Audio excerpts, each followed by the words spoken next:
modern India. Eventually, whenever we talk about modern India, there are certain themes, right? So from where it starts and eventually where we're going to go. The last part is always going to be our making of modern India, the current situation. So it starts with the advent of Europeans. Okay, the first phase in which various Europeans they come towards India, and all of you know who was the first personality to come? Vasco da Gama. He came to Calicut in 1498, and this is how the direct contact between the Europeans and the Indians started. So this is the advent of Europeans in India. Along with that, after that, a race started to come to India. The first, naturally, they were Portuguese. After that, we have Dutch, then English, then Danish, and eventually the last one were French. This is how the various Europeans came to India, and this eventually led to a fight. Okay, because of this fight, eventually the most important power which arose was British. And so we have to understand what was the situation of India on the eve of British rule. The third part, expansion and consolidation. How they from 1757, the first major battle for the British, which brought windfall gain, and finally till 1858, the expansion and then the consolidation. They tried to create administration. Okay, now all that we have to discuss eventually. Then the moment the British rule starts, it also leads to the rising resentment against the company rule. And Karl Marx once said that the worst form of government that you can have is a company. A company always thinks about profit. Take the example of Baiju. So if you see that as an empire, what is happening? Every day there are some one or the other announcements, as 2000 employees, bye, as this, as that. So if that form of a government is there, eventually it leads to lots of problem for the society. Because if you see today's governments, they are based on the model of welfare. But welfare is not the motto of every company.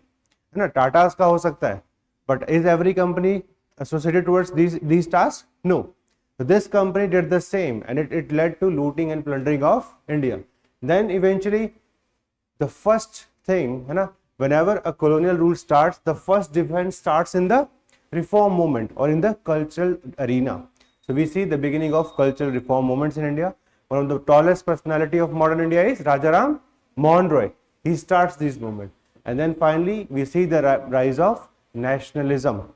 In the second half of the 19th century, you will see the rise of nationalism in India. Then eventually, after the rise, we see the foundation of Indian National Congress, and the Congress is in the 1885. So that starts the first phase of national movement. And this first phase of national movement, it is dominated by firstly moderates and then eventually by the extremists. Okay, by 1918, majority of the important leaders, they were no more. Okay, and we see the entry of Gandhiji. With the coming of Gandhiji, you will see the era of mass nationalism, where he was having a lot of, you can say, faith in the capacity of the masses. कि भाई सारे लोग मिलके ज़्यादा अच्छा काम कर पाएंगे rather than just one person working for the one specific motto. Then towards freedom and partition, along with all these themes, there are certain themes on which we have to put a lot of emphasis. One is governance and other aspects of British rule. The manner in which they start with the Regulating Act and all the way up to the Act of 1947.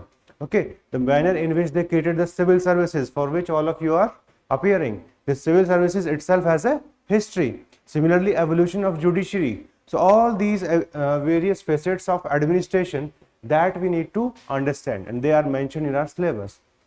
Along with that, we have to also understand the various ideologies which were ruling India. Like all of you know about utilitarianism. So this became very crucial in the first half of the 19th century. Then the various strands in India's national movement. What was the contribution of women? What was the contribution of the left? What was the contribution of socialists? All these areas, they come in these various strands. Because if you see the historiography, previously the major focus used to be only on Congress and Gandhiji. But now we are associating ourselves with the other areas, and all those people who have contributed in India's freedom struggle, they are getting recognized. This 11th theme is totally about that. And finally, once we became independent in 1947 and the making of modern India. As an infant nation, we faced large number of challenges.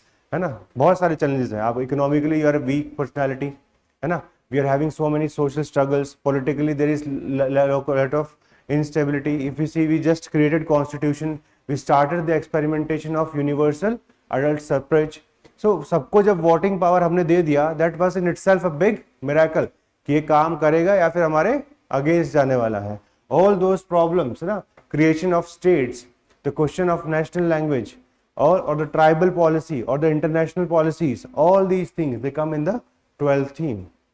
ठीक है, तो आज हम इस सबका एक brief आपको summary दूंगा. And then eventually when we'll have the modern India classes, we'll discuss them in detail.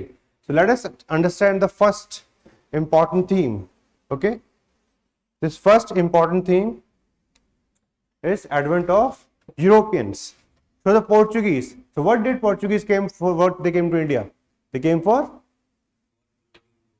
these are the three basic themes: God, glory, and gold.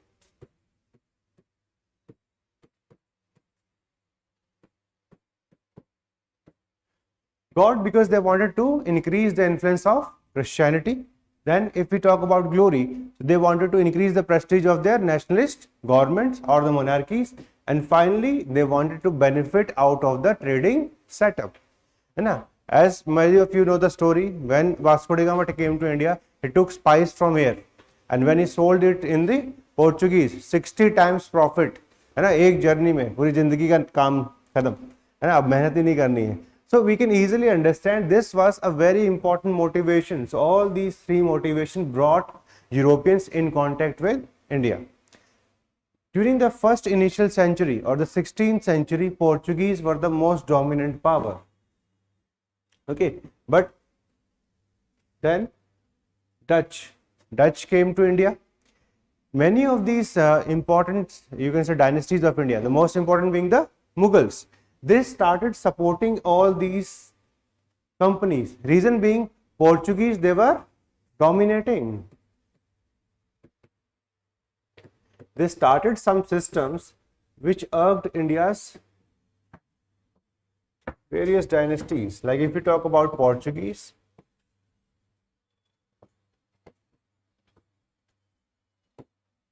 they started one system which is known as Carta system. The Carta system, it is nothing, it is like a permit. So if you are trading in the Arabian Sea without a permit from the Portuguese, all your goods, they'll become contraband, means it will become illegal and it can be destroyed by the Portuguese. So that's how they wanted to monopolize the trading system of the oceans. That's why it is often said the Portuguese tried to become the police of the seas. So when such kind of systems were used by the Portuguese, naturally it affected their relations with powers like Mughals. Okay, and these Mughals, what they started doing? They started supporting the other companies. Okay, they even gave some money to the pirates so that they can inflict some damage on Portuguese. So ऐसे ऐसे काफी सारी चीजें start हो गई in India, which was completely new. So with the coming of the Portuguese, the overall trade aspect of India and Europe, they were bound to come into new dimensions. Then we see their contribution also. What was the main contribution? Portuguese. The major contribution we find in terms of the new agriculture crops, है ना, कौन कौन सा है?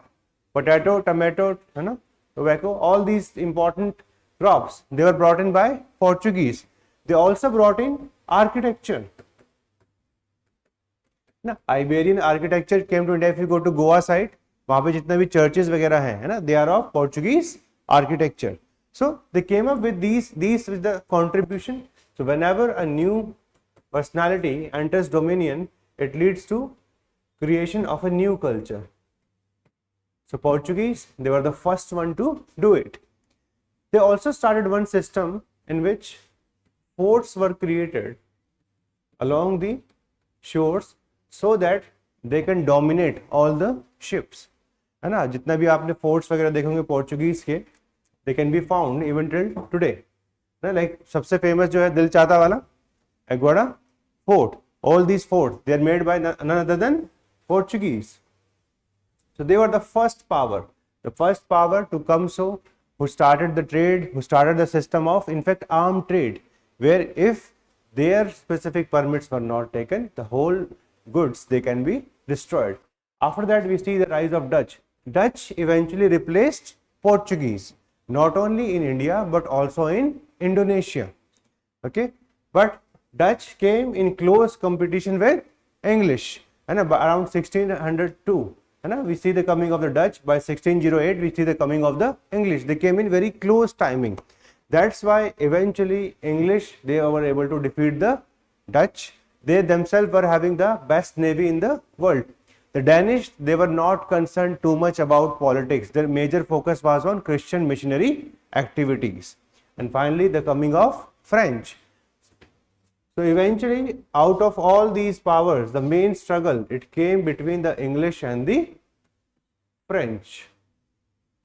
These became the two main powers. They came around 1664. So both of them, not only in India, the whole European history, if you see of 18th century,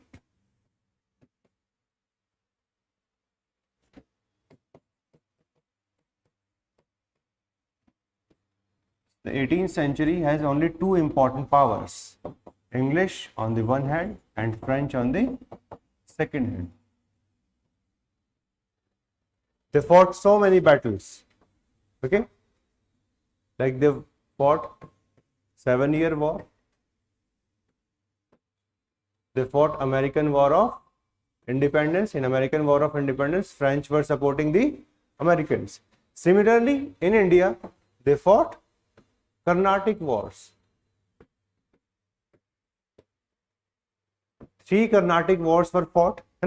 Every time there was one or the other different reason. During the first war, it was the Austrian War of Succession, in which they were divided. At the second time, it was more of because of the political alliances in India itself, because of the issue over succession, both in Hyderabad as well as Carnatic. And the third case was with the 7 Years War. Eventually, because of its strategic depth, okay, as well as resources, they were able to defeat French. So UPSC में इस पे ऊपर कई question आ चुके हैं. Once on the initial settlement of these colonies in the prelims as well as in the mains. UPSC can ask you direct question on the Carnatic War also. ठीक है, तो इस एरिया को आपको important समझ के रखना. This is the first important topic in modern India. Okay. So the most important comparative advantage which British were having, the first one, they were able to master Bengal. Bengal was the most important territory, है ना? तो बंगाल में क्या मिल रहा था? Revenue, and this revenue, these resources can be used for fighting with the French. If we see the just differentiation between these two powers, English on the one side and French on the other. So English East India Company, it was more of a corporate company where it could take decisions independently. But the French company was the part of State Department, PSU की तरह थी. That's why it always had to look up to France for taking any important decision. Since it was a corporate, its main focus was on profits. Since it was having money, it was having independence. It could take decisions. But such things were not available to France. They had to always look for budget. कितना budget मिलने वाला है to fight with the English. Okay. Third, they had the strategic center in Bengal. And after Battle of Plassey of 1757, they had immense riches of the Bengal at their disposal. But they were ruling from Pondicherry. Okay, and Pondicherry was unstrategic. Neither it was having money, nor it can be defended easily. Okay, plus one very important factor because of which even Napoleon could not defeat British. It was the strongest navy. Okay, so it is often said, there are so many historians which have commented on this, like one most famous one is V.A. Smith. So he says neither Napoleon the Great nor Alexander the Great could have defeated the English by starting from Pondicherry as a base and fighting with a power which has Bengal as well as a strong navy. So it shows that everything came into the favor of English. Along with this, they also had some mastermind like Robert Clive. Clive took a lot of liberty, है ना, बहुत liberty लिया उन्होंने. Some of the decisions like the Battle of Plassey, it was not sanctioned by the company. It was a personal adventure of Robert Clive. That's why it is often said that he is the founder of the British Empire. है ना, he was the main personality and he was taking decisions which were going to bear a lot of dividend to the English in the long run. ठीक है, तो ये तुम्हें थोड़ा सा समझ में आना पड़ेगा. This is how the Europeans, है ना, these 5 important powers and finally the comparative strength. Because of this comparative strength, English became the leading power and the whole Samrajya of India or the whole dominions of India were now open to it because of their comparative strength. The second important thing is what was the status of India as a whole in 18th century when Britain was rising as a power. We had to see what was our status. ठीक है, so tell me अपना status क्या था?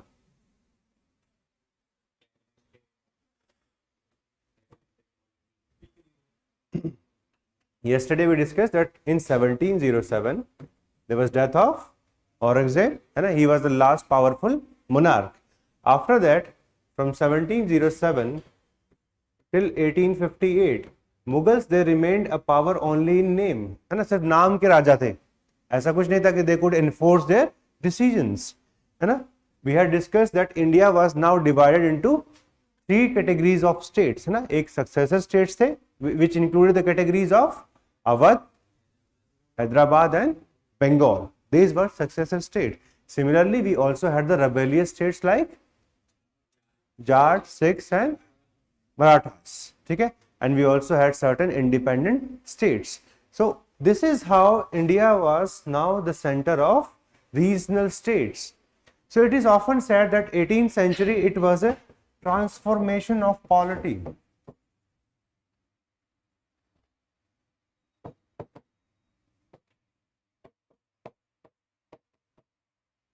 India's polity got transformed in the 18th century from being centralized to very decentralized. So this is what is important because since India's polity was now in a transformative phase, it became easy for British to use their golden policy of divide and rule.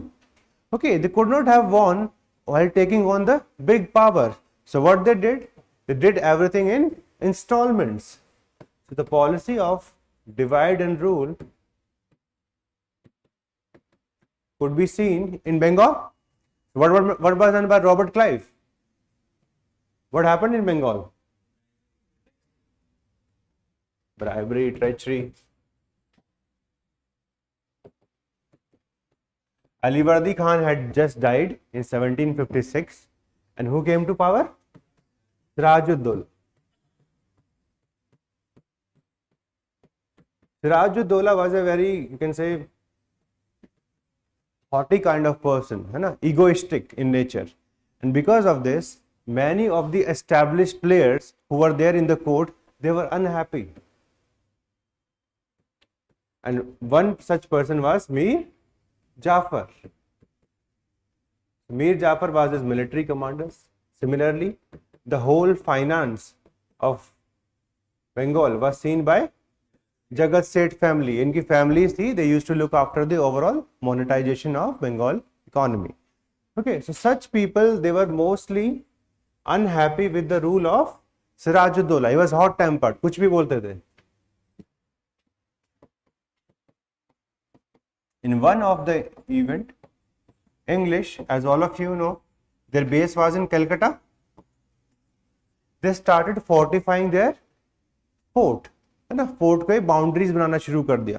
but this was not liked by Siraj-ud-Dowla. So immediately he went and defeated the British. बाद में, as always, English, they are the best diplomats, है ना? By giving away some money, eventually they came back. But then during this, some of the Englishmen, है ना, they were kept in one single room, and because of suffocation, etc., many of them died. This incident is known as black hole incident. Now the historicity कि ये सच है कि झूठ है, किसी को exactly नहीं पता आज तक, ठीक है? सब कुछ कहते हैं ऐसा है, because it is often used as an excuse by the British historians to justify the Battle of Plassey. This was done, that's why the revenge was taken by the great Robert Clive. This is what they say, but we do not know कि ये सच है या फिर नहीं है. But this event was crucial. Okay, this event was crucial in which English were initially defeated by Siraj-ud-Dowla. But this led to conspiracy. Robert Clive visited his court. तो court में जाके इनको कॉल मिले Mir Jafar. He saw Jagat Seth. He realized things are very ripe for a conspiracy. है ना? So with Mir Jafar, he created an alliance in which English were to get some territory. Mir Jafar will be made the Nawab of Bengal, and whatever destruction which has been done by the Siraj-ud-Dowla, for that some reparations will be given by Mir Jafar. Okay, so this became the arrangement, and this arrangement came true in 1757, June 1757. So from this one simple situation, we can see that in India, the regional states, they were not that much stable. Okay, they were not that much stable. So 18th century in India is often seen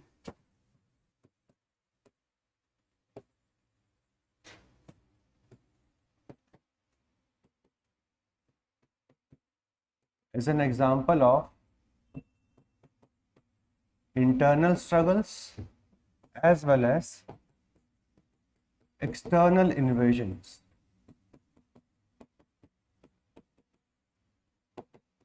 Remember these two important things. When we talk about the 18th century, we were having internal struggles as well as external invasions. External invasion, all of you remember the Battle of Karnal. Okay, in this Battle of Karnal, who was the king? Muhammad Shah Rangila, and he eventually gave away everything, you know, इज्जत भी चली गई. Then one famous person was Ahmad Shah Abdali. Ahmad Shah Abdali raided India not only once, he raided more than 7 to 8 times. So Ahmad Shah Abdali, even though the most important battle is the third battle of Panipat. Okay, so Nadir Shah and Ahmad Shah Abdali, both of them, they were looting and plundering India. Reason being, the Mughal Empire was now only in the name. Since there was no centralized empire, external invasion started. If we talk about the internal struggles, there were lots of internal struggles. Like if we see Marathas, Marathas used to pursue the policy of Chauth and Sardeshmukhi. That's why they were collecting Chauth from Bengal. Okay, so we can see powers themselves were fighting against each other. Within power, like we take the example of Bengal, within the court of Bengal, Siraj-ud-Dowla was on one side, while Mir Jafar was against him. So complex struggles were going on in India during the 18th century, and this shows that it became more or less decayed in nature, है ना? Where if a person comes from outside, they can take the initiative to create an empire.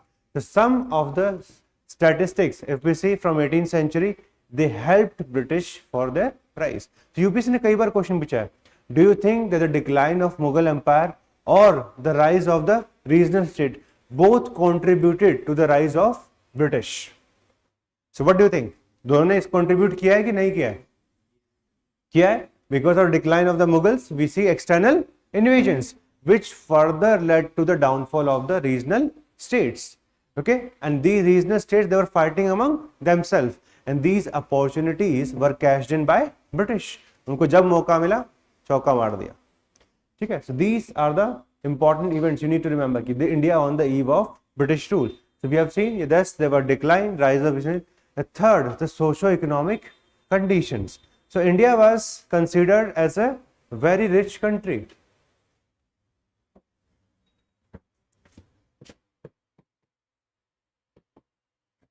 A very rich country. Reason being, Indian handicrafts, they were famous all over the world. India's agriculture was vibrant, and even without the industrial revolution, we were having a very good status in the world.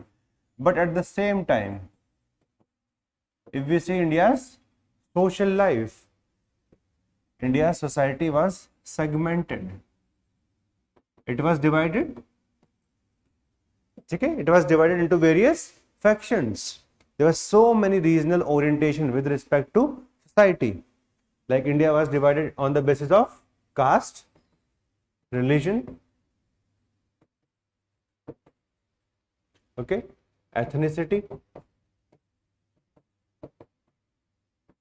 So what do you think? It is easy to divide a country which itself has some divergence. So this was the case with India. We were rich, but at the same time, we had certain problems in our society. So when British took India as a project,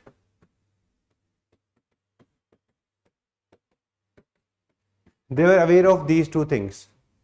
Africa क्यों नहीं गए? Africa is closer to British, but they did not go to Africa. Reason being, पैसा नहीं है भाई. क्या करेंगे वहां जाके, है ना? If you do not have money, what is the main aim of colonialism? You want to become rich at the expense of the territory which you are controlling. So in India, money was there, but at the same time, some frictions were there within the society. So it was easy to play divide and rule, and at the same time become rich or get the money. This is the most important requirement of imperialism and colonialism. Both these things were understood to British. Okay, so when we talk about the India on the eve of the British rule, so these were the issues. First of all, the centralized empire has went down. Because of this, the external entities, they could have become powerful. If you see the status of the regional states, these regional states were fighting among themselves, and within every regional state also there was one or the other kind of political alliances, and all this could be seen by the British. This started the process in which they were able to first expand and then eventually consolidate and created an empire in India. Okay, so if we see the process, the first state was Bengal. It starts with the Battle of Plassey. After Plassey, the second becomes the more important battle, that is Battle of Buxar. Why the Battle of Buxar was fought?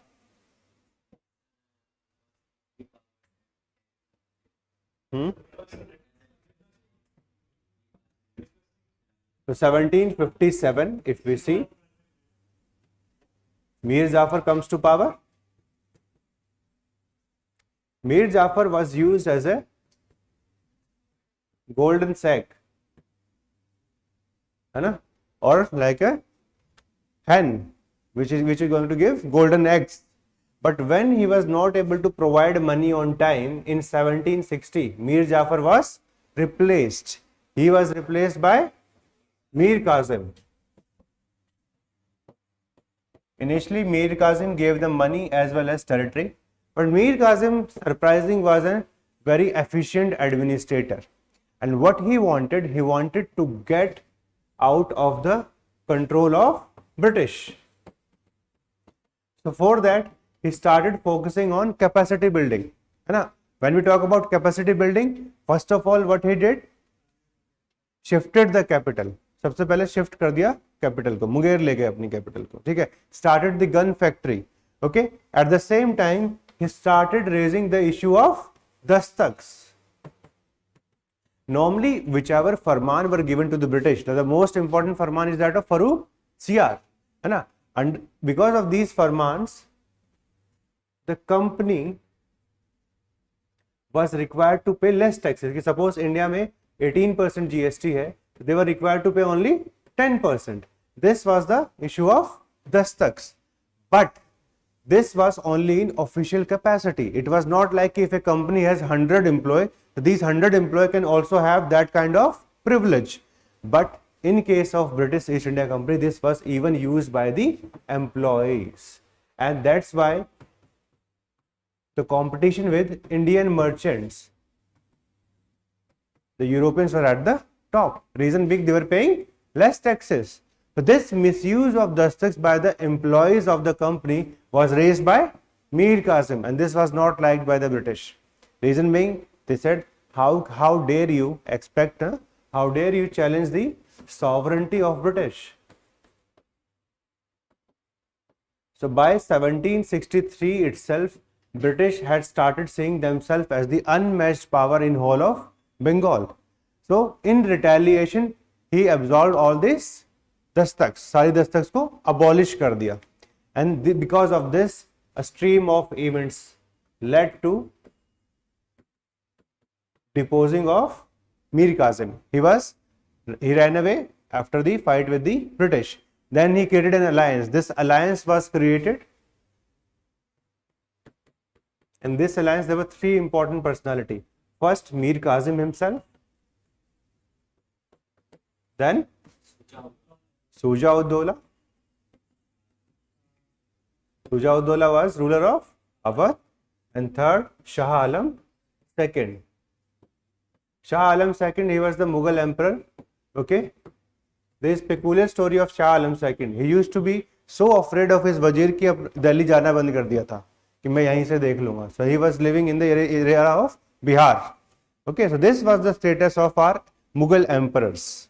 So all these three created an alliance, but this alliance was defeated in the Battle of Buxar. European army was led by Hector Munro, and this is how we can see Bengal now was under complete control of company. This was the first major victory because Bengal has two strategic things. First of all, it was having the resources, and second, it was a coastal state. The British were not required to go into any other territory for reaching Bengal. Easily port पे आओ, connect किया, सब कुछ आराम से drain of wealth could be started. So this is how the first state, Bengal, fell to British. Because of this, they were able to defeat even French. Second, then we had 2 to 3 important powers. The first one was Mysore, and then we had the Marathas. Mysore itself has two important people.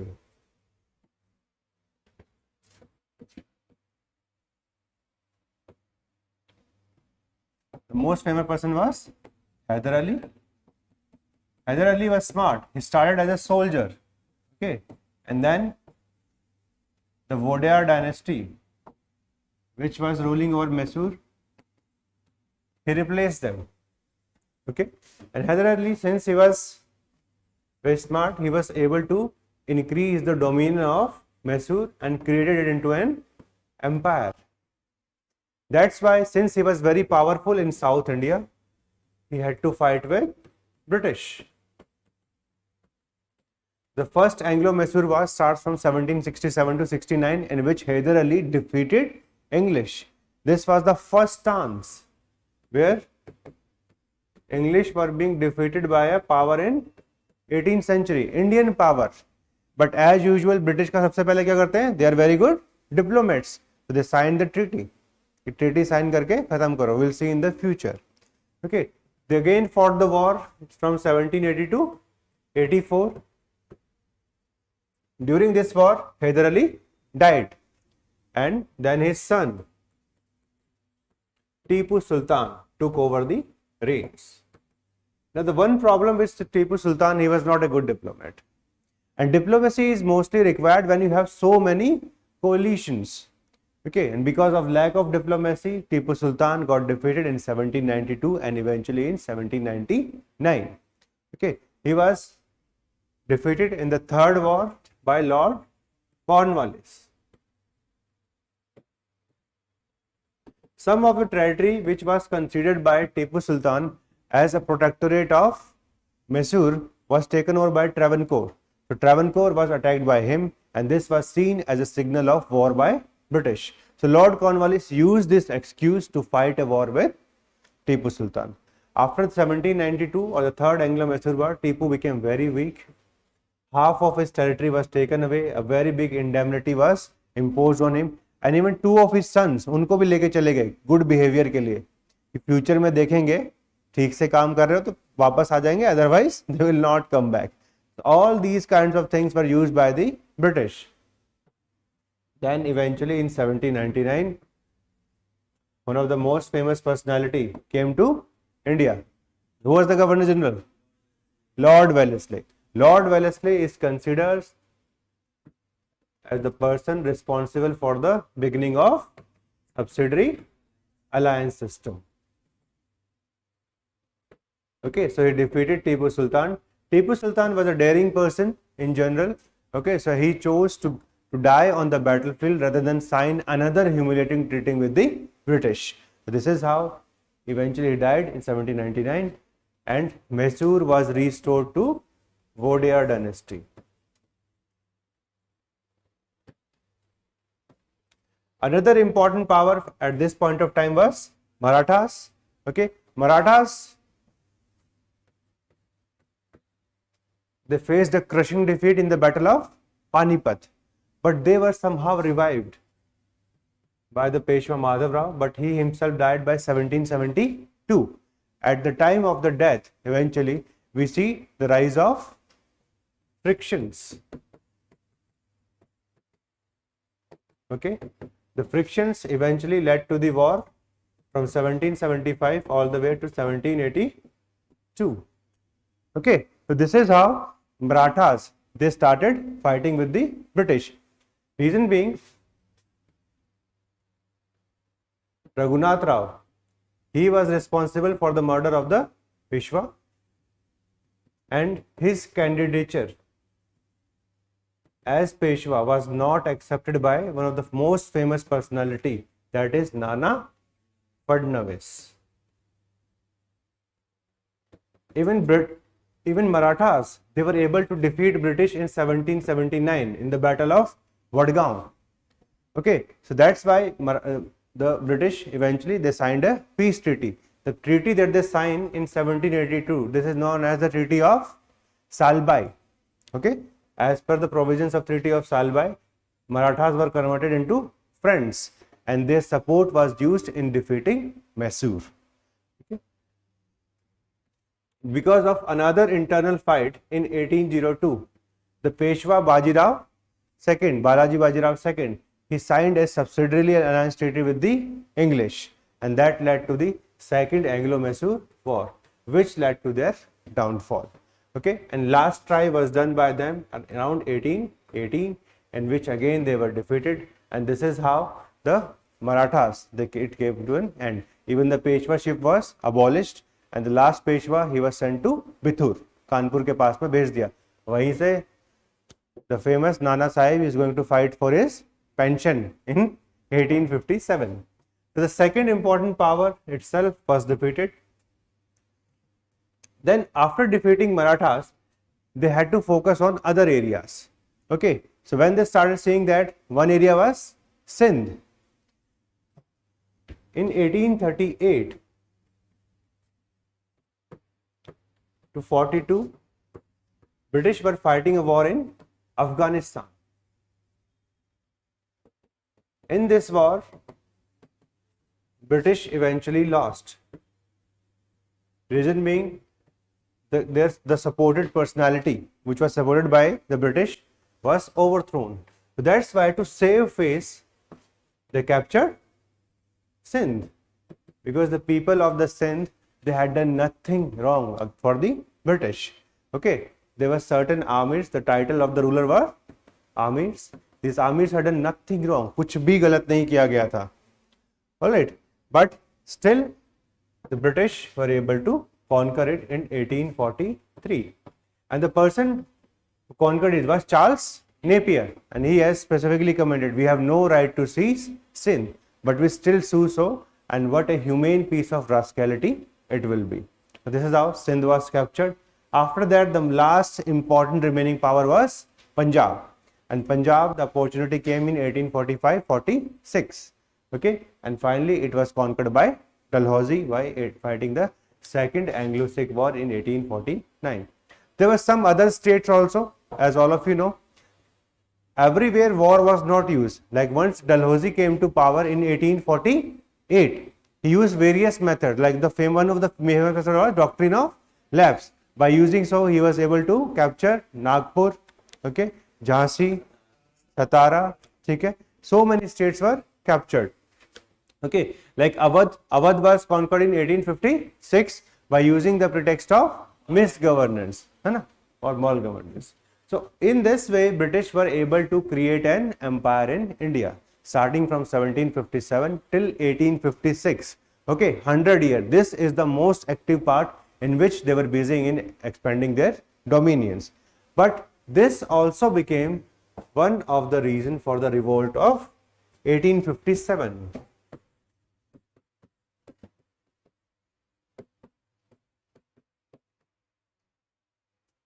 All right. So if you see the various reasons, the first one was political instability. The manner in which these native states were being dethroned by the British, it created political instabilities. All these people, like all of you know about Rani Lakshmibai. Why did she participate? She participated because Jhansi was took over under the doctrine of lapse. So these were the immediate, or Awadh, the manner in which Awadh was annexed. Okay, Awadh contributed around 1/3 of the army of Bengal, and this Bengal was the one the army mutinied. Reason being, Awadh was considered as the main support of British rule, and these sepoys or these soldiers of Awadh had helped British in occupying the rest of India, but they never thought कि उनका खुद का घर जो है that will be annexed eventually. So when in 1856 Awadh itself was annexed, it shook the loyalty of the sepoys. So this why you need to remember the political instability was one of the important factor for the revolt of 1857. So after this expansion, the resentment started immediately. It was not so that the resentment started in 1857. Before that, there were so many events which were happening in various local parts of India. Okay, this resistance can be seen in the movements of peasants as well as tribals.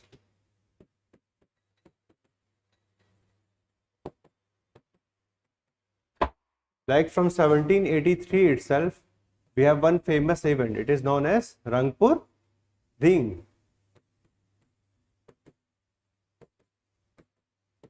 In which the peasants they specifically united against the undue exaction of rents. Okay, the rents which were extracted, for that they united. Similarly, the tribals, one of the most famous is Santhal Rebellion. This is the most famous, but we have so many like Coal Rebellion, Khasi Rebellion. There are so many rebellions which have happened among the tribals. सबसे ज़्यादा famous है that is Santhal and Munda. Munda is going to happen around 1899-1900. So India was struggling under the British rule. Okay. So what were those problems which were being faced by these peasants as well as tribals? We have to make a note of that.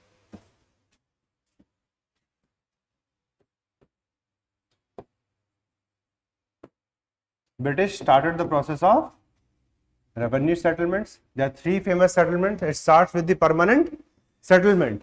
Okay, permanent settlement से start होता है from 1793. Then they come up with Raitwari, and eventually they come up with the Mahalwari. All these settlements increase the amount of money which was to be paid by the peasants. Okay, and this was a major source of grievance.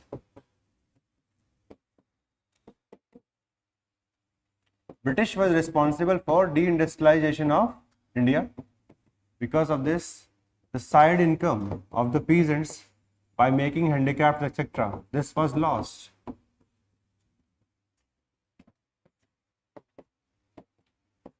Whenever there used to be any famine kind of situation, they did not get any help from the government. There was no investment. If you see currently, so much of investment is done by the government in the agriculture. Okay, but at that point of time, the only work of British was to seek rent. Okay, and nothing was given back to the society. कुछ भी काम नहीं कर रहे थे. All these problems affected the peasantry. But if we see the case of tribals,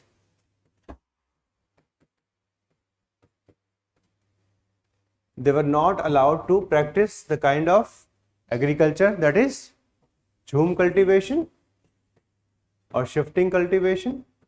They were debarred.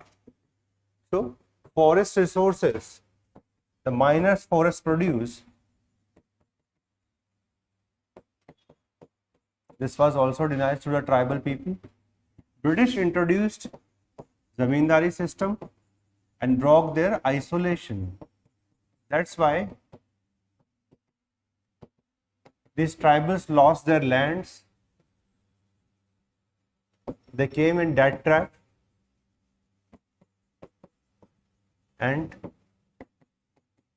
it affected their community life. Okay, so all the sections of the society, they were now being under the pressure of British rule.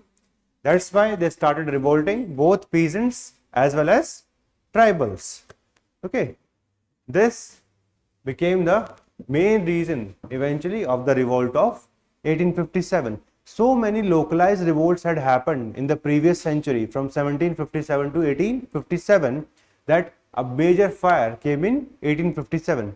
Okay, in 1857, all these factors we have to add in. Okay, yes, there was political instability, but along this, all these economic reasons or the exploitation. Then the reforms which British has introduced in the social life, that was not liked by the Indians because that was seen as an interference, even though they may be backward, like the abolition of sati. Okay, that was forward looking, but if you see from the viewpoint of Indian society, it was an interference by the state. Okay, or the practice of widow remarriage, which was legalized in 1856. These interference in the social life was also responsible for the revolt of 1857. The immediate cause, as all of you know, it happened because of religion, where the grease cartridges, they were made of the meat of beef as well as pork, and this led to rise. Okay, Meerut became the epicenter, and eventually all these sepoys, they came to Delhi, and this is how the revolt of 1857, it increased with the period of time. Many peasant and tribal movements, they got merged with it. So this is how Indians also started resenting against this company rule. Okay, so if we see British, the British rule,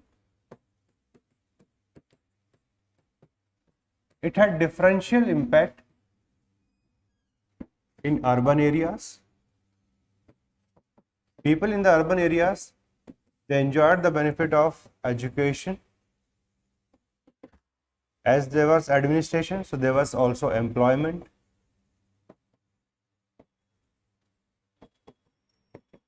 While if we see the rural areas,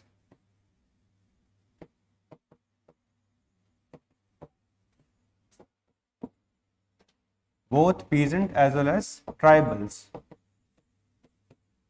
they were facing a lot of problem under the British rule.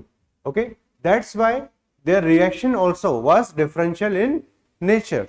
So in the rural areas, they were revolted by peasant and tribals, while on the other side in urban areas, we see the rise of reform movements.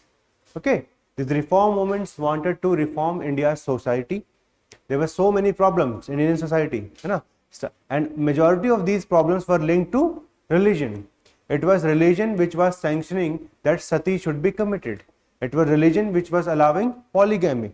It was religion which was allowing that girls should not be educated. So that's why it was important to understand the problems in Indian society and then led to the reform movement. One more important factor which you should always consider, these reform movements tried to safeguard Indian culture. Reason being, if we see all the British writings of 18th and 19th century, they are criticizing Indian civilization.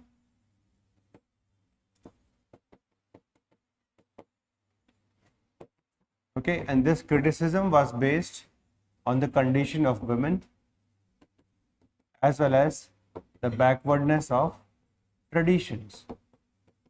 Suppose if you want to challenge this notion, then you have to reform from within.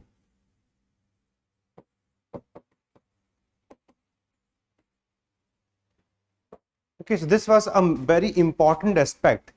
Because of this, the reformers not only wanted to reform the society but use this as a challenge to make sure that the colonial hegemony, okay, the colonial challenge towards Indian tradition can also be tackled. These were the various motivations.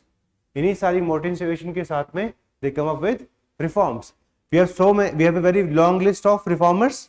The most famous one is Raja Rammohan Roy. He is associated with one famous movement, that is Brahma Samaj. Okay, they believed in the Vedanta. Vedanta is the philosophy of believing in Upanishad. So they said various religious literature after the Vedas had been corrupted. That's why they wanted to focus on Upanishad. But if we take the case of Raja Rammohan Roy was able to borrow a lot of ideas from other religions also. So Raja Rammohan Roy, his focus was reforming Indian religion,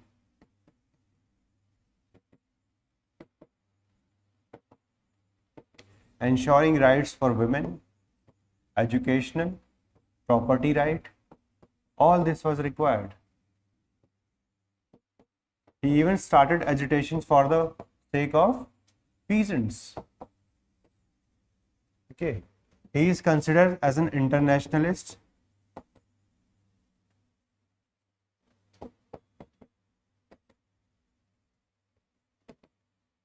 as he was aware of the developments of revolutions in Europe. Okay, so this is his brief profile, Raja Rammohan Roy. After that, there were famous personalities, like Ishwar Chandra Vidyasagar. His major focus was on two things: one, education of the girls, as well as widow remarriage. Okay, similarly, we had Keshav Chandra Sen, but Keshav Chandra Sen is itself a bit of a controversial personality. Initially, he was considered as an avatar of Vishnu for all the important things that he was prophesizing, but eventually he himself married his daughter to the Raja of Kuch Bihar at a tender age of 13 years. And at that time, to justify it, he said it is the will of the God. Okay, so that's why Keshav Chandra Sen remains controversial. Other than that, we have so many other personalities which worked for the various sections of the society. Like we have Jyotirao Phule, okay, and he worked for the lower caste. He has written one very famous literature that is known as Gulamgiri. Okay, that provides the information about all that.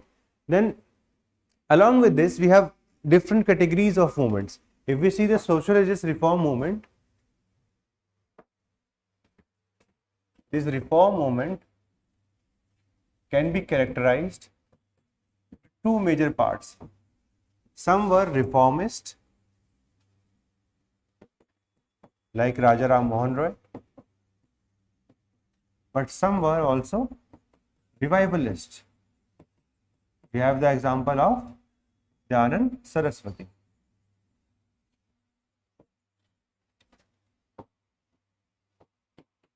The major difference is these reformists would borrow from anywhere, even the ideas from Western civilization for reforming the society.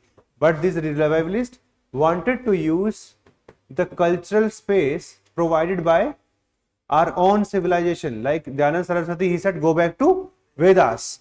So whatever is written in the Vedas, that is true. Everything else, like Purana, he said, is completely based on lies.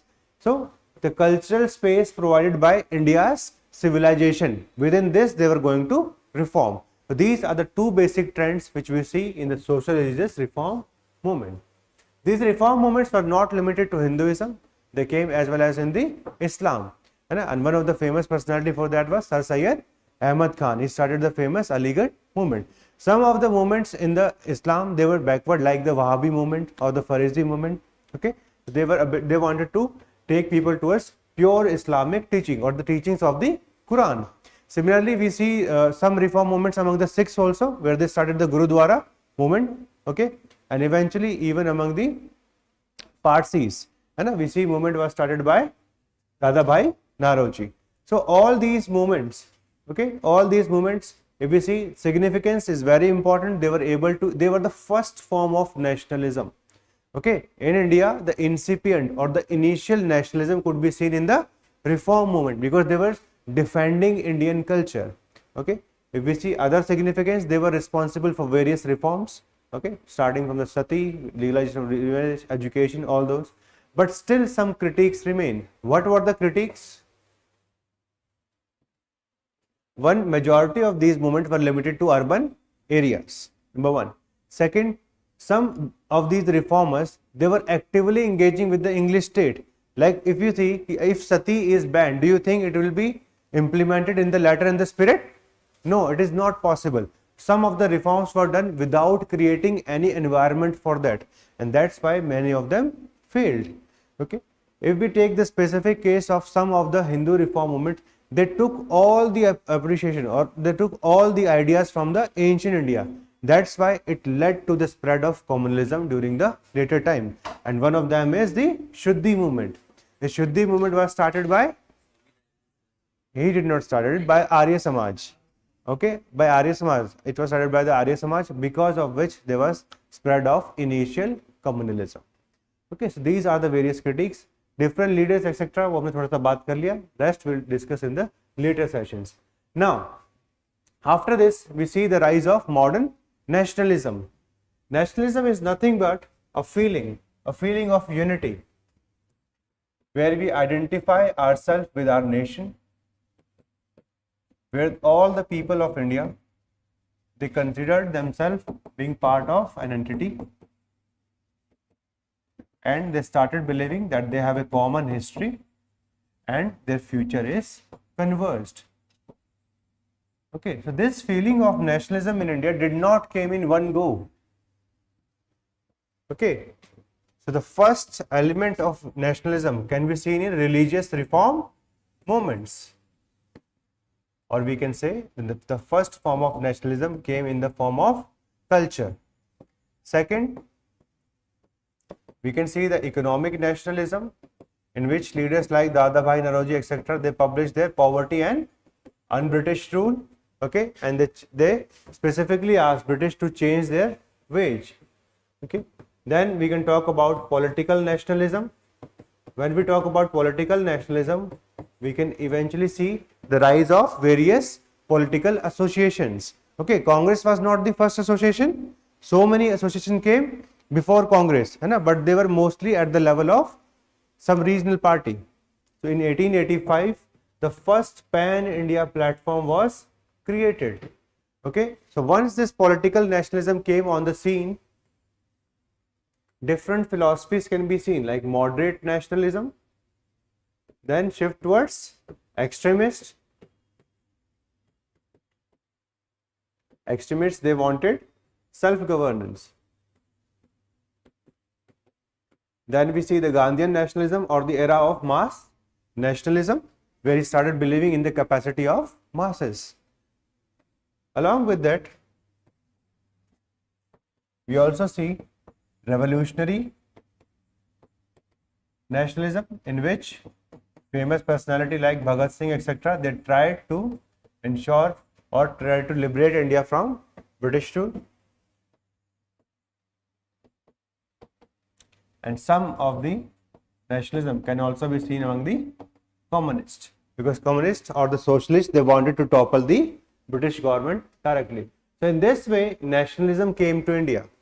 When we talk about the birth of Indian nationalism, there were so many factors which were responsible for it. It was not in one go. Like we have already discussed, it starts in the religious reform movement. Okay.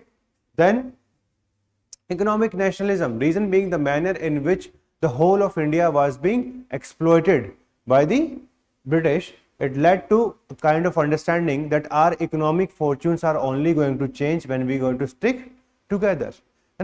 So that became the part of it. Then political nationalism, various important developments of the 1870s, they were very crucial for that. Okay, if we see the policies of Lord Lytton, what did he do? Delhi Darbar. So Lord Lytton, he reduced the age of civil services. कितने साल कर दिया था? 19. 19 में तो college में नहीं जाते, तो इतना ही कर दिया. Reduce the age. Then very good, he came up with Arms Act. So Vernacular Press Act.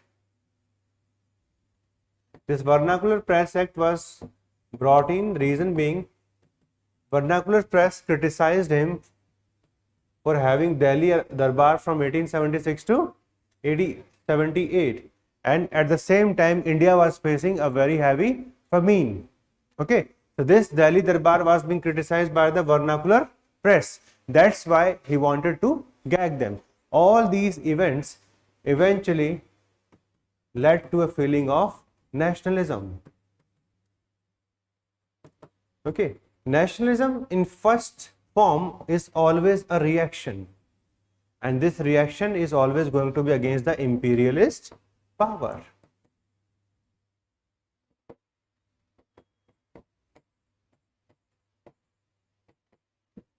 Okay, so some of the policies of Lord Lytton, they were also responsible for the rise of nationalism in India. Okay, so these were the various factors which we can see for the growth of modern nationalism. Political association, before that there were so many political associations. Okay, like this, it started with the Bengal Landholder Society, है ना, as Jamindari Association बनाया गया. Then they eventually merged both of them.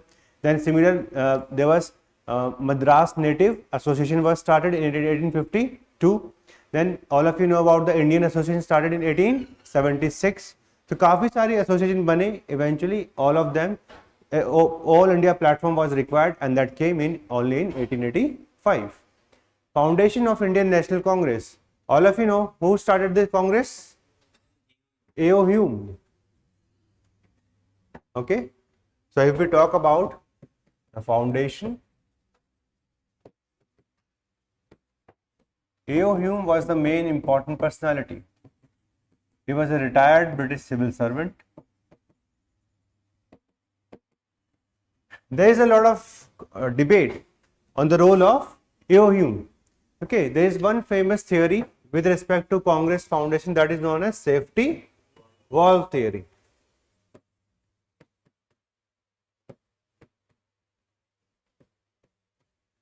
Under this, it was considered that Congress was created not for protecting India's interest, it was created for ensuring that the British Raj remain in India. So, Congress was created for perpetuating British rule rather than protecting India's interest. This is what the theory is all about. And for that, they have given some of the evidences, like A.O. Hume's biography was written by William Wedderburn. As per this biography, it was seen that A.O. Hume has seen some 30,000 secret files, okay, in Shimla of intelligence, which showed that a revolt just like that of 1857 was on the border. Then there was a network of Baba and Chela. अब ये थोड़ा myth की तरफ है, right. There was a network of Baba and chela. This baba and chela used to tell ह्यूम कि क्या होने वाला है, क्या नहीं होने वाला है. These Mahans came from Tibet. Okay, all those these are fabricated points. Anyway, they say that he was able to see these reports in 1878. Okay, but he still took 7 years. Okay, so this safety valve theory is not accepted. Reason being, had he known about this in 1878, why did he wait for 7 years? Similarly, intelligence agencies of those times, do you think they can create 30,000 report? कैसे बना है, कितने लोग employ किए गए थे? पढ़ा कैसे, है ना, वो भी आफ्टर रिटायरमेंट. ओके, जवानी में तो पढ़ भी लोगे. After retirement how can you study these many reports, right? Then he was a person who was posted in the revenue department, and these files used to stay in Delhi because home department was in Delhi. So how this department की जो ये file है यहाँ से वहाँ transfer कैसे हुई? So like this and the myth of Baba and चेलास. Because of all this factor this theory is not accepted. What is accepted? A.O. Hume, he was an enlightened imperialist and he was against whom? Surendranath Banerjee. Surendranath Banerjee had already had an all India conference in 1883 and he wanted to start one more in 1885. So before that, he announced the formation of Congress in 1885. Various delegates they met, and this is the humble beginning of Congress. From 1885 till 1905, this is the phase which is known as the phase of moderates. These moderates, if we see their aims and their methods, this is what defines the philosophy of moderates. Their aims were to reduce military expenditure,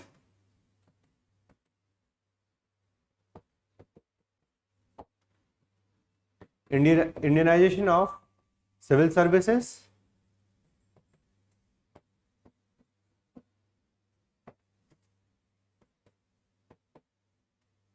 reduction of revenue demand from the peasantry, and for that the various methods that they used was prayer, petition,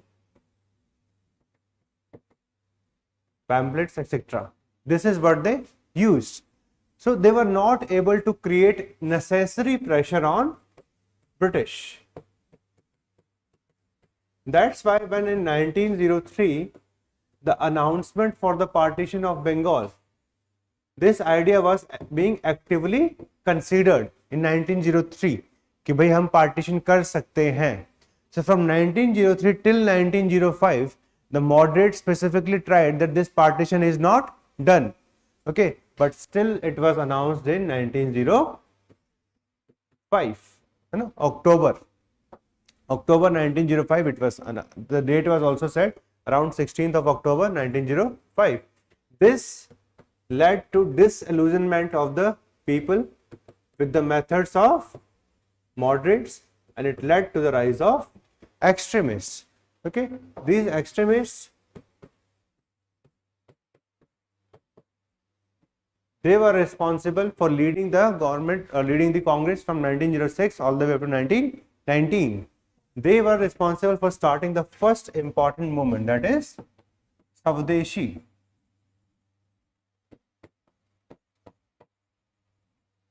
The Swadeshi movement was started for the annulment of partition of Bengal. Okay, some different resolutions were taken at the time of session in 1906. With the starting of Swadeshi movement, one important theme came in India. हम बात करते हैं ना आत्मनिर्भर. Okay, so they talked about Atma Shakti or self-reliance. For the first time, they tried to show British that we can survive without you. We do not require you. Okay, we can create our own school, we can create our own factory, we can resolve the dispute, we do not require your legal system. So they tried to replicate all the institutions. And the main pioneer person behind this idea was Rabindranath Tagore. He was the one. He said, we have the Atma Shakti, we do not require your guidance. Okay, and that's why the goal now previously was limited to some aims, it became Swaraj from 1906. Okay, but eventually, because of the change of ideologies between moderates and extremists, it led to split or Surat split in 1907. The main reason was the extremist leader wanted to take Swadeshi movement, Lal, Bal and Pal. They wanted to take it to the whole of India. While on the other side, the moderates wanted it to stay limited to Bengal. Okay, this eventually led to the tussle over the election of president. Okay, moderates knew previously the session was to happen in the Nagpur in 1907. But seeing कि यहाँ पे तो extremists ही जीतेंगे, as all of you know, है ना, it is the headquarter. But that's why they shifted the rest to Surat. And because of all these tussles, the moderates and the extremists, they split. This became a crucial point for India's national movement. Reason being, from 1907 till the beginning of First World War, there were very negligible political activity because the Congress was now suppressed by the British government, and because of this split, they could not speak in one voice. Okay, so this is what we see, the foundation, contribution of early nationalists. The best contribution of the early nationalists or the moderates was the theory of drain of wealth. Okay, this theory of drain of wealth came into picture because of the works of some important scholars like Dadabhai Naroji, R.C. Dutt as well as M.G. Ranade. All these combined, and they were able to make people realize that India's poverty and underdevelopment is directly linked to the British rule. Okay, Dadabhai Naroji even estimated कि कितना drain of wealth हो रहा है, तो he came with a figure like 12 million pound per year. Okay, इतना drain of wealth हो रहा है from India, 50% of India's national wealth you're taking away, जितना भी revenue आ रहा है. But the criticism being they were not able to put sufficient pressure, and during these circumstances Bengal was divided. Then we see the rise of extremism. With this rise of extremism, we see the first important for the first mass movement in India, that is Swadeshi movement. Along with this time, since the split happened in the 1907, okay, after the split, we see the rise of revolutionaries, because no avenue was left with the youth to participate in the political movement. So their focus now came on revolutionary activities. These revolutionary activities starts from the last decade of 19th century. All of you know about the Chapekar brothers, who executed the Pune Plague Commissioner, Mr. Rand. He was executed. Similarly, we see the coming of the Mitra Mela, okay, or Abhinav Bharat. All these things were getting started. Reason being, what was required?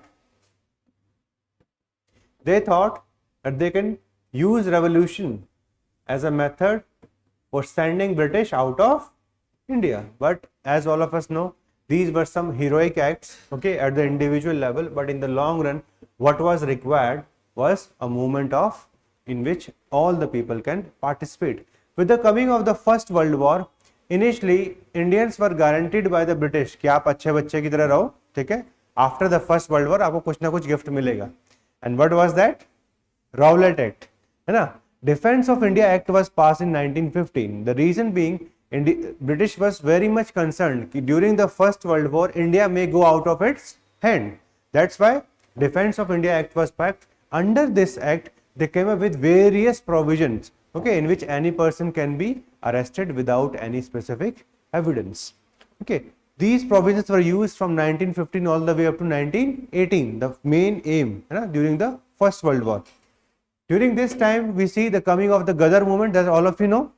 The revolutionary, they tried to ensure कि भाई कुछ revolution किया जाए, but that failed. Then we see the coming of the Home Rule Leagues. What were these Home Rule Leagues all about?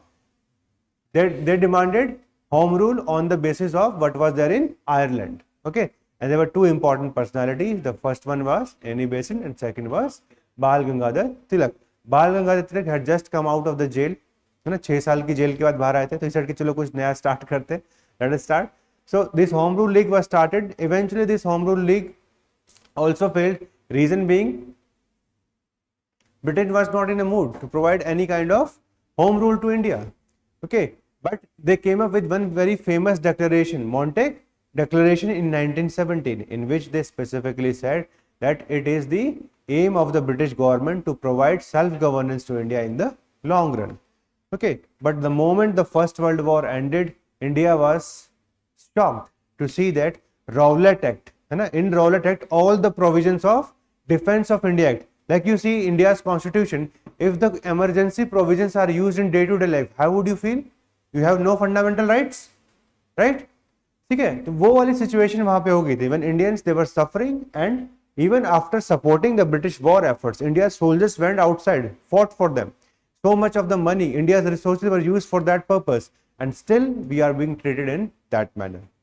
One more event which happened at that point of time was the peace treaties were signed between the various countries, and one such was signed with Turkey, the Treaty of Sevres, which led to the division of the holy places of the Islam world, and this was resisted by people throughout the world. Okay, so this was also being assured. So from 1919, when Rowlatt Act was being passed by the British, at that point of time Gandhiji started one satyagraha, and that satyagraha is known as Rowlatt Satyagraha. But eventually during this satyagraha happened the most, you can say, caustic moment in Indian history, that is Jallianwala Bagh massacre, okay, in which innocent people, they were fired upon by General Dyer. Okay, this shocked the whole nation, and that's why Gandhiji called off the Rowlatt Satyagraha. But finally, along with the Khilafat movement, Gandhiji was able to launch the first important movement of his era, that was non-cooperation movement. Okay, Gandhiji has a very important past. This past starts in South Africa. So he went to South Africa in 1893. He lived there till 1915. In between एक आधी बार वापस आए थे. So when he went there, his main aim was not for any freedom movement etc. कुछ ऐसा काम नहीं था.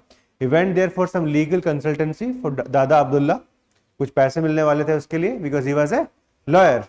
Okay, but he realized कि ट्रेन से फेंक देते हैं यार ये तो. Even after having the ticket, he was thrown out of the first class compartment, and he was being told कि जाओ थर्ड वाले में जाके बैठो. And he was very much, you can say, stressed because of that. He was very angry. How can someone do like this? Okay, eventually he took the challenge and tried to help the settlers from Asia.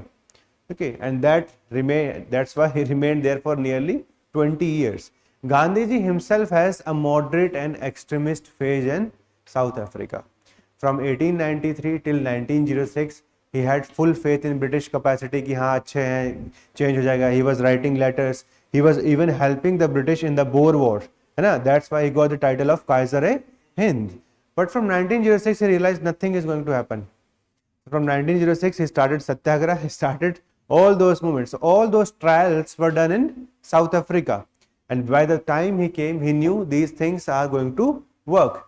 Okay. So initially, he came up with three important small movements. Like first one was Champaran. Then we have the Ahmedabad mill strike, and the third one was Satyagraha. Okay. After these Satyagraha, he took the Rowlatt, and finally the first important moment was non-cooperation. At this point of time, Gandhiji assured everyone, एक साल में स्वराज मिल जाएगा, ये मेरी scheme है. Okay. So he said, in 1 year, so you are going to get Swaraj. But nobody knew what is the meaning of Swaraj. It was having different meanings for different people. Okay, but when the non-cooperation movement started, it was a very fantastic moment. For the first time, the whole of India was there. Okay, and even there was complete participation from Hindus as well as Muslims. So this was something which was, you can say, a remarkable event in India's freedom struggle. This non-cooperation movement was eventually defaulted by one activity of violence. Okay, and that was at Chauri Chaura. Because of this event, Gandhiji suspended. This was seen as a weaknesses by various leaders like Subhash Chandra Bose as well as Jawaharlal Nehru, who said, how can you stop a movement without consulting all the people? This was one thing which was peculiar with Gandhiji. Gandhiji never listened to the important leader. He listened to the masses, but he never listened to the people nearby. That's why some of the historians, they have termed it as self-styled anarchist. Okay, he'll do something and then he'll tell कि हाँ ये ऐसा हो चुका है. Then you have to accept it. Okay, so this is how this movement ended. From 1922 Okay, till 1927 there was mostly political inactivity. But two events come in India's freedom struggle. The first event comes in the form of Simon Commission. The Simon Commission was brought in to review the Act of 1919. There was one provision under that statute. It should be seen after 10 years. But the government was going to lose the elections in Britain, and they thought कि 2 साल पहले ही appoint कर देते, 1927 itself. Okay, and this Simon Commission had 7 members, and all these members were from Britain. Nobody thought कि भाई India से भी पूछ ले. They are being governed under these statutes. What is their opinion behind it? So because of this, all the leading political parties, they went, and the main famous slogan was Simon, go back. Okay, so this brought back energy in India's freedom struggle. Along with this, we have the Bardoli Satyagraha. Okay, this Bardoli Satyagraha was started against the increase in the revenue demand. Okay, revenue demand was increased in a time when things were very poor for the peasants. Okay, so these events kept on happening. Eventually, there was one demand, okay, that India should be either be given Swaraj, okay, or they'll declare complete independence. Okay, and when the British did not come to the terms with the Gandhiji, all of you know, in 1929 session, India was declared independent, or the main aim now became complete struggle or complete independence. All of you know, in 26 Jan 1930 हमने celebrate भी कर लिया था, है ना, सब celebrate भी कर लिया. That's why the speech come, है ना, speech आती है ना 1947. What was the speech all about? Nehru ji की स्पीच थी ना, ट्राइस्ट विद डेस्टिनी. तो वो ट्राइस्ट बहुत पहले ले लिया था. इट केम इन 1930 कि पहले था, आज तो हम बस मिले हैं, बहुत पहले हमने वादा कर दिया था. ठीक है. That speech has reference to that 1930 event, and that's why 26 Jan also became our Republic Day. Okay, so 1930, the civil disobedience movement starts over the most controversial issue in India, and that was salt. Okay, Gandhiji has one very important quality. He knew how to unite people and which issue can unite. If you go for कि भाई मुझे political reforms चाहिए, so there was always going to be tussle between Hindus and Muslims. Okay, but he realized salt के ऊपर कोई division नहीं हो पाएगा. That's why I took the salt issue, broke the salt law, and that led to the beginning of civil disobedience movement. This movement itself was very popular, but there was one important Governor General of those time, or the Viceroy to be precise. So that Viceroy specifically asked Gandhiji to stop this and eventually come to the Round Table Conference. These Round Table Conference were brought in by the British so that the provisions of the report of Simon Commission can be discussed. Okay, the first one was avoided by the Congress, and the second one, Gandhiji became the sole representative of Congress. He went to England, came empty-handed. The moment was suspended, it was again restarted. Eventually, it died down by 1934. Okay, so on the basis of the Round Table Conference, the Act of 1935 was passed. First time we are going to see the elections in 1937. In 1937, Congress was going to form ministries in 8 provinces. Okay, and this was the time when Muslim League lost. Even in the Muslim majority provinces, they were not able to win. This is where the strategy of Jinnah is going to change. It started the propaganda that Islam is in danger.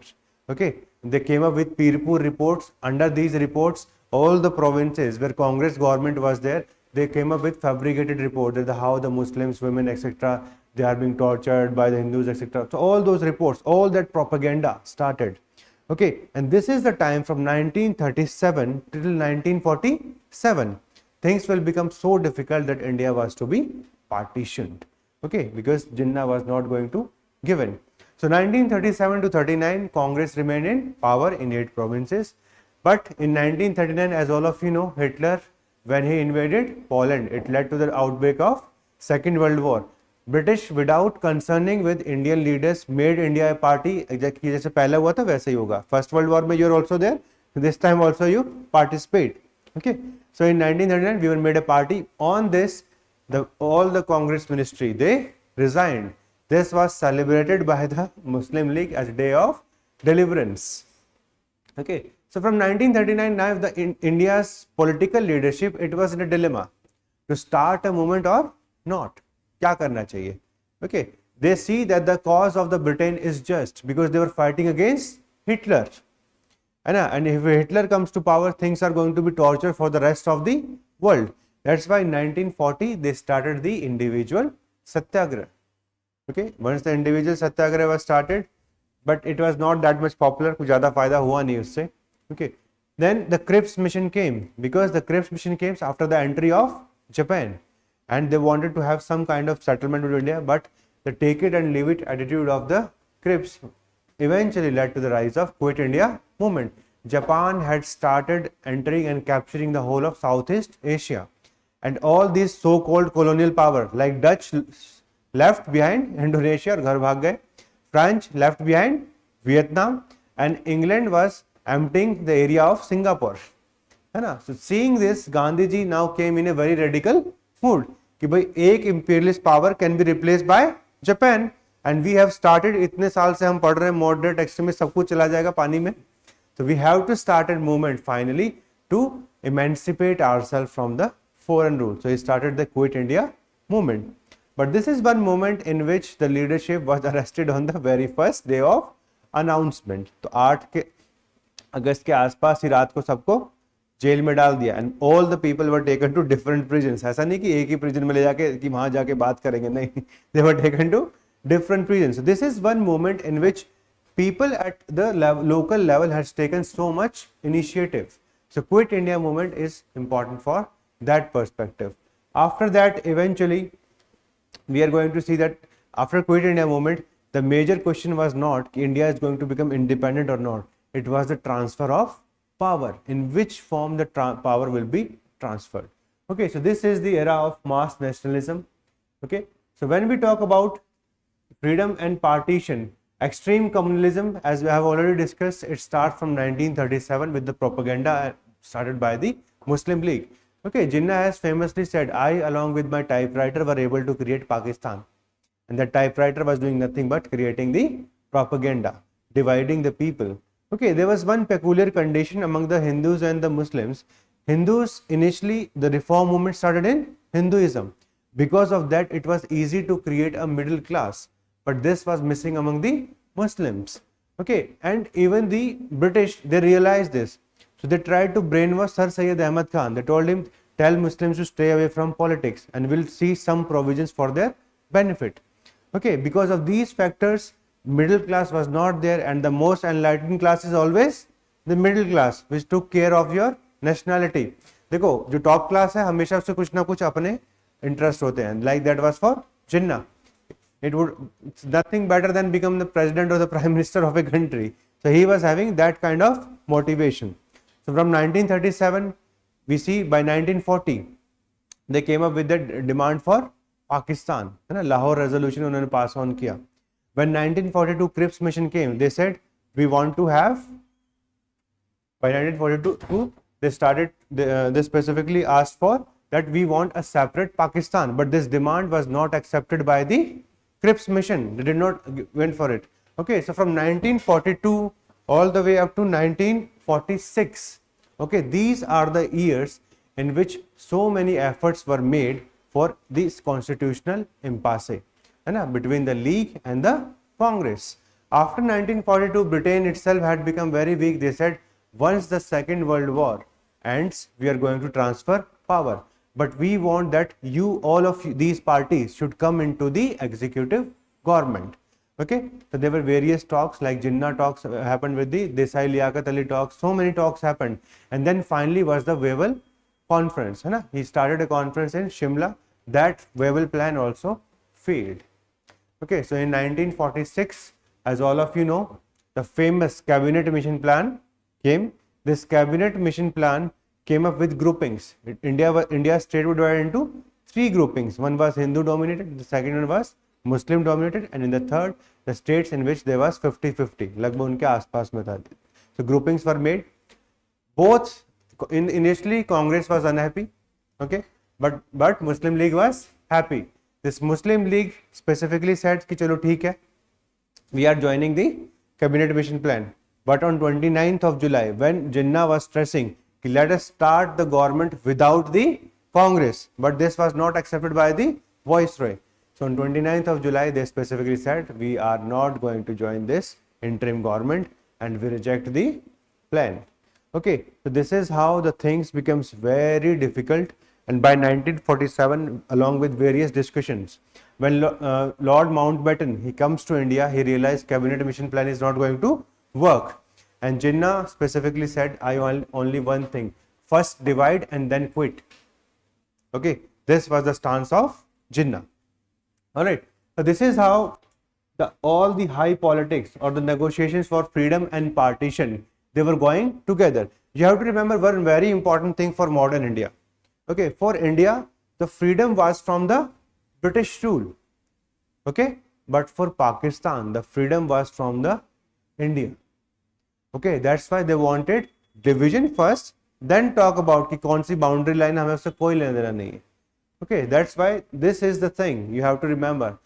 And if you read Pakistan के perspective से पढ़ोगे तो वो ठीक भी है.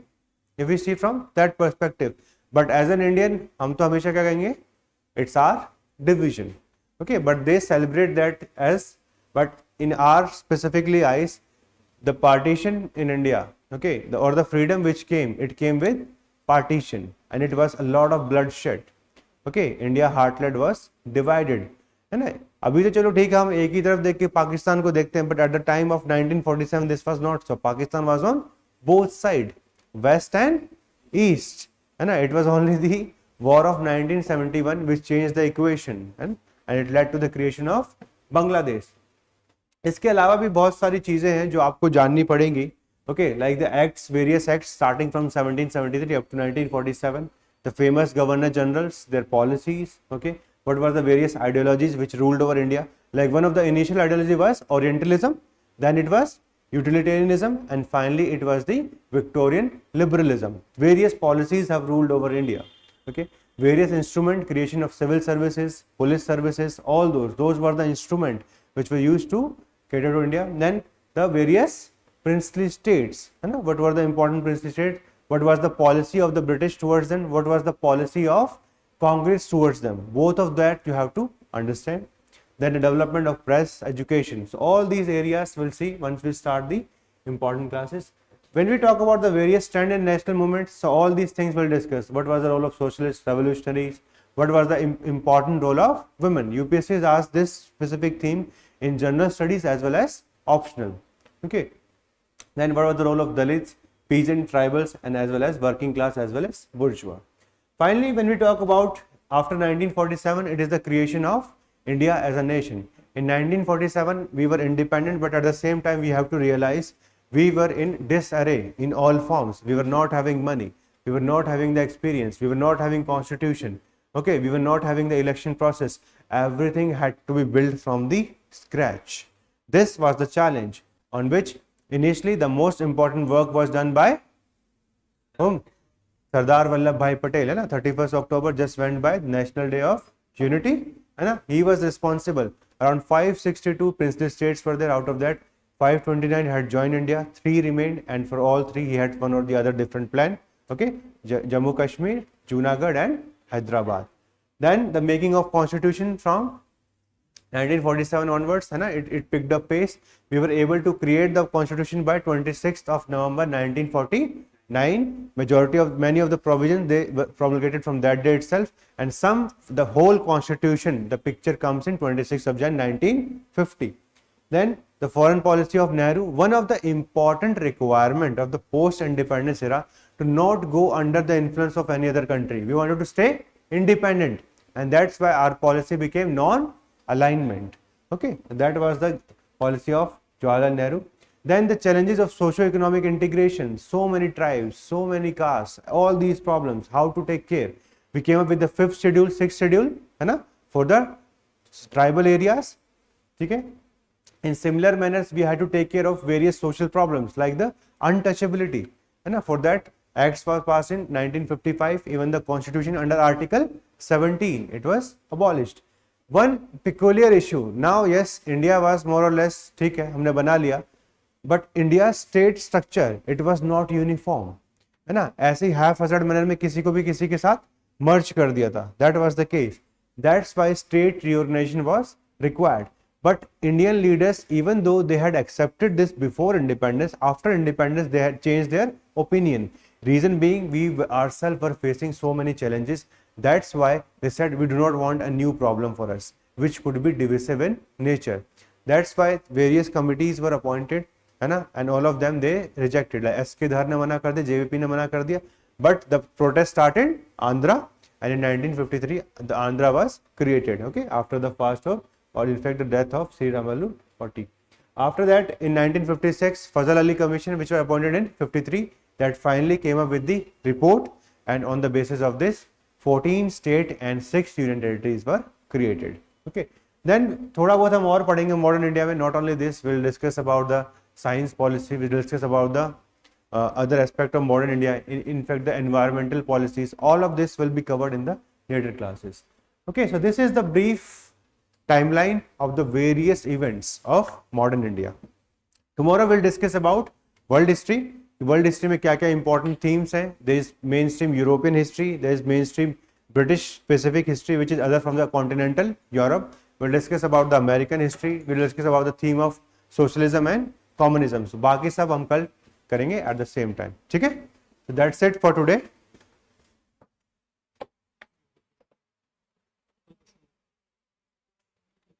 ठीक है? So online students will meet tomorrow at the same time.